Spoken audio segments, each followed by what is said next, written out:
Hi friends, എല്ലാവർക്കും talent അക്കാഡമിയുടെ daily current affairs സെഷനിലേക്ക് സ്വാഗതം. എന്റെ പേര് കിരൺ. നമുക്ക് ഇന്നത്തെ ഡിസ്കഷൻ ആരംഭിക്കാം.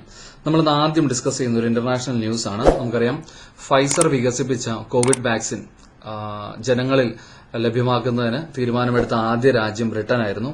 അപ്പോൾ ഈ കോവിഡ് വാക്സിൻ ആദ്യമായി സ്വീകരിച്ച ലോകത്തിലെ ആദ്യ വനിതയാണ് ബ്രിട്ടീഷ് വനിതയായ മാർഗരറ്റ് കീനർ. അപ്പോൾ ഫൈസർ വികസിപ്പിച്ച കോവിഡ് വാക്സിൻ സ്വീകരിച്ച ലോകത്തിലെ ആദ്യ വനിതയാണ് മാർഗരറ്റ് കീനർ.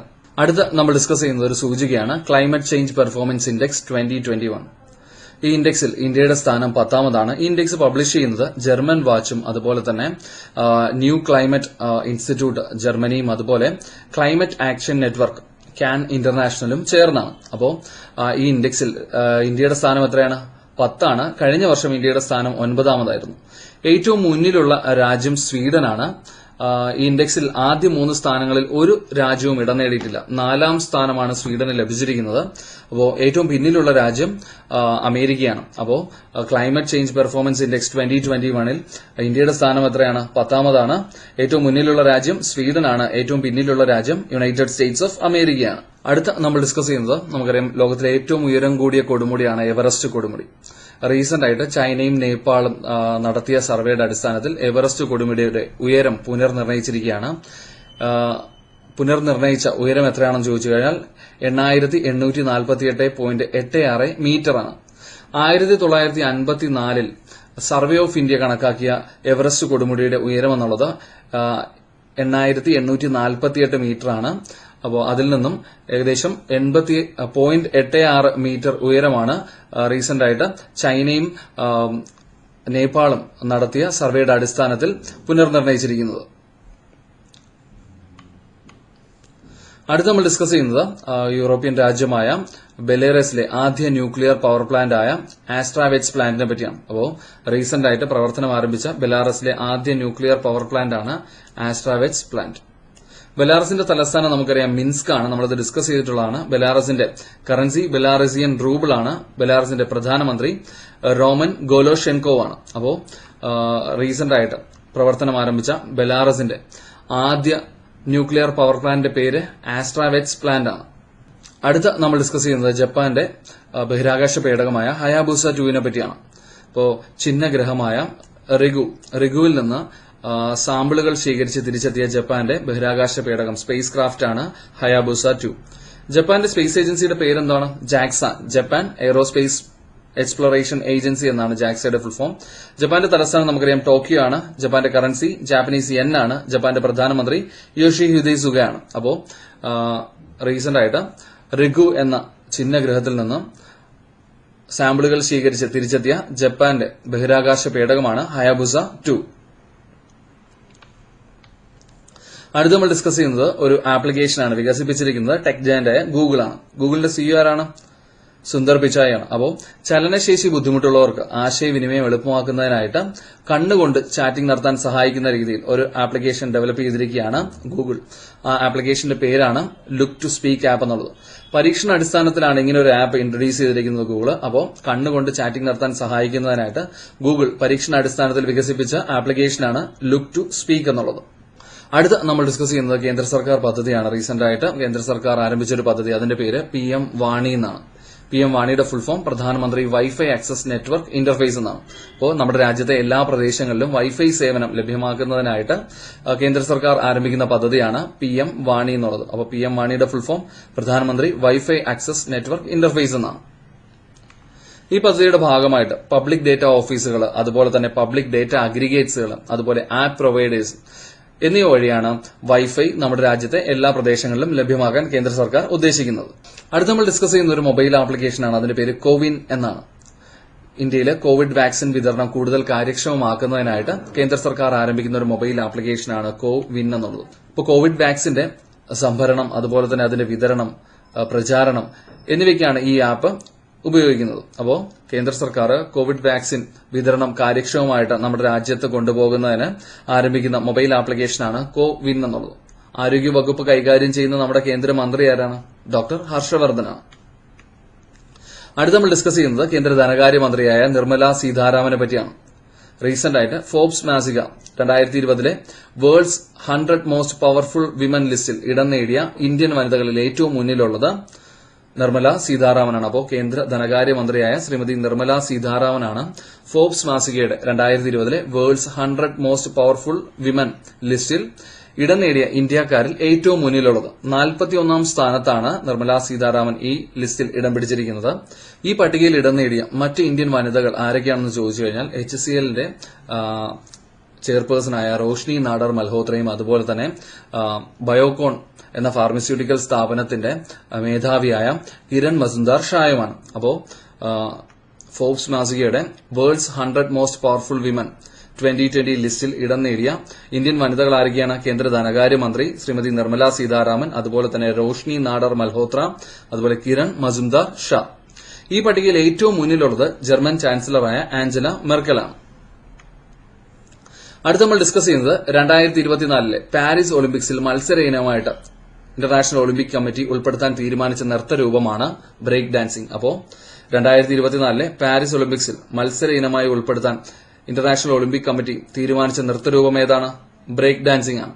അപ്പോൾ 2021 ടോക്കിയോ ഒളിമ്പിക്സിൽ മത്സര ഇനമായിട്ട് ഇന്റർനാഷണൽ ഒളിമ്പിക് കമ്മിറ്റി പുതുതായിട്ട് ആഡ് ചെയ്തിരിക്കുന്നത് ഏതൊക്കെയാണെന്ന് ചോദിച്ചു കഴിഞ്ഞാൽ സ്കേറ്റ് ബോർഡിംഗ്, അതുപോലെ തന്നെ sport climbing, surfing, karate, baseball or soft ball. അപ്പോൾ ഇതൊക്കെയാണ് 2021 ഒളിമ്പിക്സിൽ മത്സര ഇനമായിട്ട് ഉൾപ്പെടുത്തിയിരിക്കുന്നത്. അപ്പോൾ 2024 പാരീസ് ഒളിമ്പിക്സിൽ മത്സര ഇനമായിട്ട് ഉൾപ്പെടുത്തിയിരിക്കുന്നത് നൃത്തരൂപമായ ബ്രേക്ക് ഡാൻസിംഗ് ആണ്.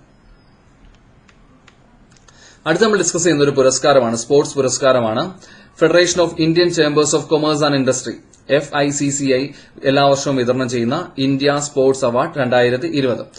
ഈ സ്പോർട്സ് അവാർഡ്സിൽ sports person of the year award നേടിയിരിക്കുന്നത് ആരൊക്കെയാണെന്ന് ചോദിച്ചു കഴിഞ്ഞാൽ പുരുഷ വിഭാഗത്തിൽ ഗുസ്തി താരം ബജ്രംഗ് പൂനിയും, അതുപോലെ തന്നെ വനിതാ വിഭാഗത്തിൽ ഷൂട്ടിംഗ് താരം ഇലവേനിൽ വലരിവനുമാണ്. അപ്പോൾ FICCIയുടെ India sports award 2020 sports person of the year പുരസ്കാരം നേടിയിരിക്കുന്നത് ആരൊക്കെയാണ്?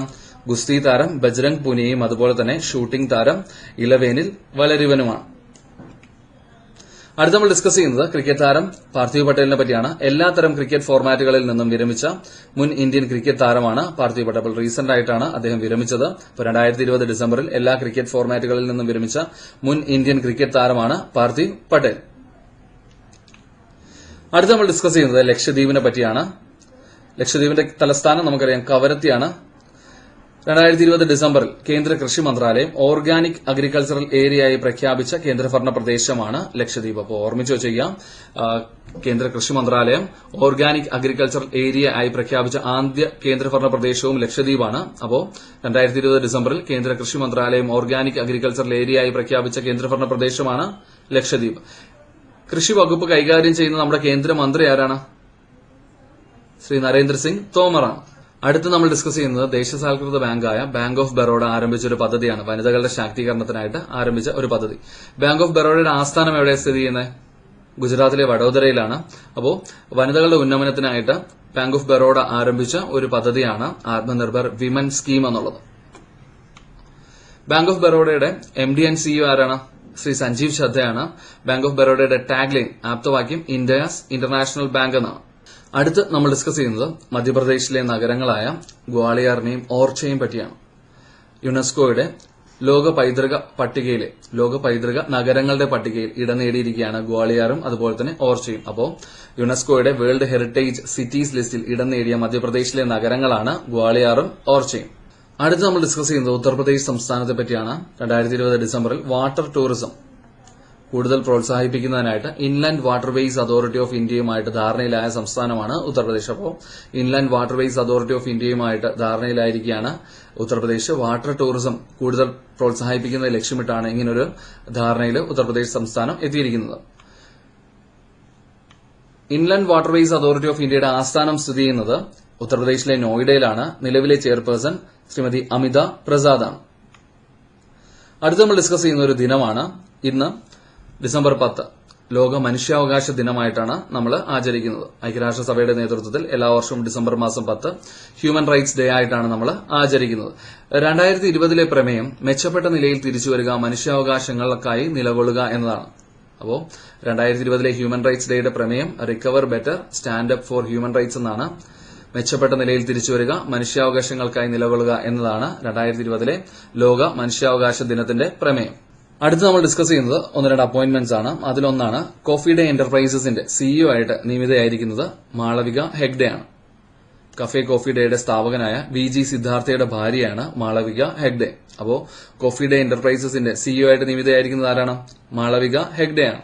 അടുത്ത് നമ്മൾ ഡിസ്കസ് ചെയ്യുന്നത് മറ്റൊരു അപ്പോയിന്റ്മെന്റ് ആണ്. കേന്ദ്രഭരണ പ്രദേശങ്ങളായ ജമ്മു കാശ്മീർ അതുപോലെ തന്നെ ലഡാക്ക്. ഈ 2 കേന്ദ്രഭരണ പ്രദേശങ്ങൾക്കും കോമൺ ആയിട്ട് ഒരു ഹൈക്കോടതിയാണുള്ളത്. അപ്പോൾ ഈ ഹൈക്കോടതിയുടെ ആക്ടിംഗ് ചീഫ് ജസ്റ്റിസ് ആയിട്ട് നിയമിതനായിരിക്കുന്നത് ജസ്റ്റിസ് രാജേഷ് ബിന്ദാലാണ്. ജസ്റ്റിസ് ഗീതാ മിത്തൽ റിട്ടയർ ആകുന്ന ഒഴിവിലാണ് അദ്ദേഹം ആക്ടിംഗ് ചീഫ് ജസ്റ്റിസ് ആയിട്ട് നിയമിതനായിരിക്കുന്നത്.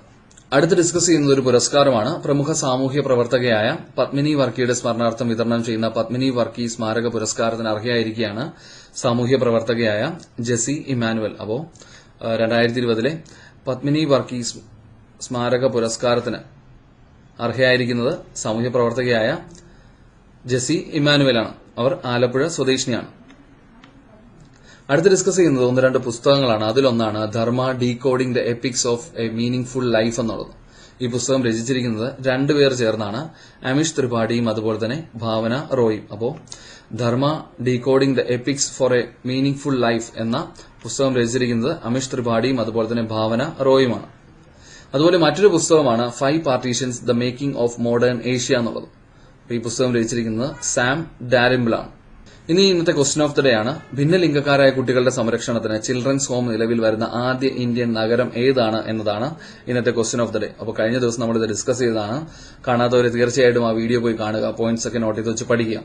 അതുപോലെ കഴിഞ്ഞ ദിവസം നമ്മൾ ചോദിച്ചിരുന്ന ചോദ്യമാണ് 2020 ഡിസംബറിൽ മണ്ണ് പരിപാലന രംഗത്തെ മികച്ച പ്രവർത്തനങ്ങൾക്ക് ഫുഡ് ആൻഡ് അഗ്രികൾച്ചറൽ ഓർഗനൈസേഷൻ, ഐക്യരാഷ്ട്രസഭയുടെ സഹസ്ഥാപനമായ ഫുഡ് ആൻഡ് അഗ്രികൾച്ചറൽ ഓർഗനൈസേഷന്റെ international King Bhumibol world soil day അവാർഡിന് അർഹമായ കേന്ദ്ര സർക്കാർ സ്ഥാപനം ഏതായിരുന്നു എന്നുള്ളത്. അപ്പൊ നിങ്ങൾ പലരും അതിന് ഉത്തരം എഴുതിയിരുന്നു.